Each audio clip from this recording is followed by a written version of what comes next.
Let us read Psalm 25, verses 1 to 15. To you, O Lord, I lift up my soul. O my God, in you I trust. Let me not be put to shame. Let not my enemies exult over me. Indeed, none who wait for you shall be put to shame. They shall be ashamed who are wantonly treacherous. Make me to know your ways, O Lord. Teach me your paths. Lead me in your truth and teach me. For you are the God of my salvation. For you I wait all the day long.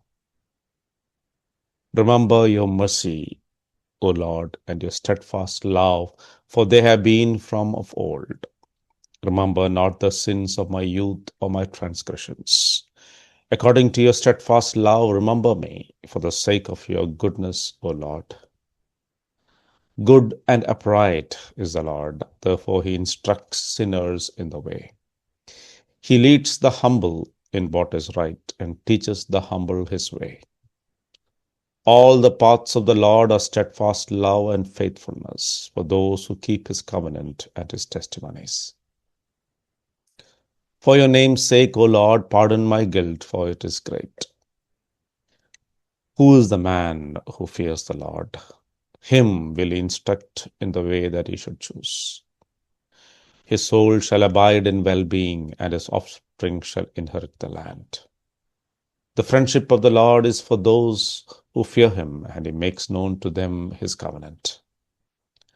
My eyes are ever toward the Lord, for he will pluck my feet out of the net. Have you ever tried navigating a dense forest without a map, compass, or guide? A group of hikers tried it once in the Appalachian Mountains. Confident in their GPS and a general sense of direction, they ignored the marked trail. A few hours in, their signal dropped. Every direction looked the same. It became dark. Panic set in. A fun weekend adventure became a desperate search for the way home. The turning point came when they decided to stay put, keep warm, and wait for help. Rangers found them the next morning, exhausted and humbled, but safe. They were easy to find because of their posture of stillness, dependence, and expectation. In many ways, Psalm 25 is the cry of a soul that has decided to stop wandering and wait for divine help. David is not charging ahead in self-confidence. Instead, he pauses to think and to wait. He calls for guidance to the only one who knows the way. This psalm is an acrostic, each verse beginning with a successive letter of the Hebrew alphabet. While this is perhaps a poetic technique to aid memorization, it also captures the A to Z of what it means to be guided by God. The psalm opens in a cry. To you, O Lord, I lift up my soul. O my God, in you I trust. This is all we can say once we learn that the only safety is in God. David declares his trust in God as he declares, indeed, none who wait for you shall be put to shame, in verse 3. Waiting is not passive resignation, but the quietness of expectancy, a readiness to move when God speaks. Like the hikers who stopped trying to find the way out and waited for help, David recognizes that the best thing for him is not to try to forge ahead, but to wait and listen. A passionate prayer follows. Make me to know your ways, O Lord. Teach me your paths. Lead me in your truth and teach me, for you are the God of my salvation. David asks neither comfort nor success, but to know and walk in the path that leads to life. David doesn't assume he knows the way. He begs the God of his salvation to both teach him and lead him. And the humble prayer, remember not the sins of my youth or my transgressions. According to your steadfast love, remember me. Who among us doesn't wish our youthful mistakes could be erased? Without minimizing his sins, David appeals to God's mercy.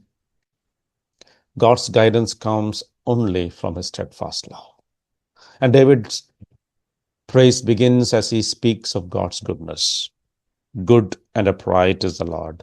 Therefore, he instructs sinners in the way. He leads the humble in what is right and teaches the humble his way. Verse 8 and 9.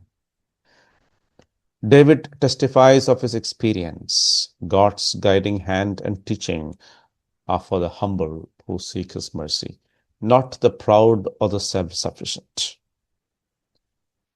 And what rich promises the next verses hold. Who is the man who fears the Lord? Him will he instruct in the way that he should choose. Then in verse 14, the friendship of the Lord is for those who fear him, and he makes known to them his covenant. God doesn't just give directions like a GPS. He teaches his way, but he also leads his people like a shepherd. He not only commands, but he also befriends. He makes a covenant with his people. He opens his heart to those who fear him in reverent obedience. God reveals his plan and his mysteries only to those whose hearts are tuned to him. As Paul writes in 1 Corinthians 2:14, the natural person does not accept the things of the Spirit of God, for they are spiritually discerned. Trying to explain these things to the natural man is like describing color to the blind or music to the deaf. But to the godly, to the one who fears God, these living truths convict, correct, encourage, instruct, and renew.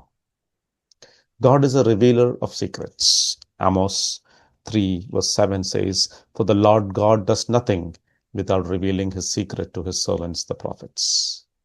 The prophets were not just religious mouthpieces. They were one with their God in spirit. But they paid the price. They spoke the very words of God to rebellious generations through great personal and social suffering. Yet they remained in step with his purposes, for that was their life. As the psalm draws to a close, David pleads, turn to me and be gracious to me, for I am lonely and afflicted. The troubles of my heart are enlarged. Bring me out of my distress. Guard my soul and deliver me. In his life of struggles, he clings to what he knows. God is a gracious and strong guide, a guardian and a friend to the godly. His last prayer is not just for himself, but for the nation. Redeem Israel, O God, out of all his troubles. Verse 22. As Israel's anointed king, he knew his own guidance and deliverance was tied to the larger story of God's people. His own walk with God was fraught with implications for his people. The message of Psalm 25 is clear and timeless. The beauty of the godly life comes from God's goodness. God guides those who fear him. He teaches them, walks with them, and shares his secrets with them. But none of this is automatic. God speaks to and leads those who are humble, who are longing to be taught and led, who walk in his fear. In a world filled with noise, speed, and endless opinions, let us wait, seek, and listen. Not only will our God guide us day by day, but he will be our friend, a closeness that sustains and transforms us. Let us walk in step with the Spirit and not run ahead or wander off. Psalm 32:8 promises, I will instruct you and teach you in the way you should go. I will counsel you with my eye upon you. As we face decisions, uncertainties, or distress, let us practice prayer and obedience. Let us trust his steadfast love. Let us confess our past sins and become teachable that we may be wise. Let us open our hearts to listen. The God who guided David, the prophets, and countless believers through history is guiding us, not with flashing signs or booming voices, but through his Spirit. Let us wait on him. God bless.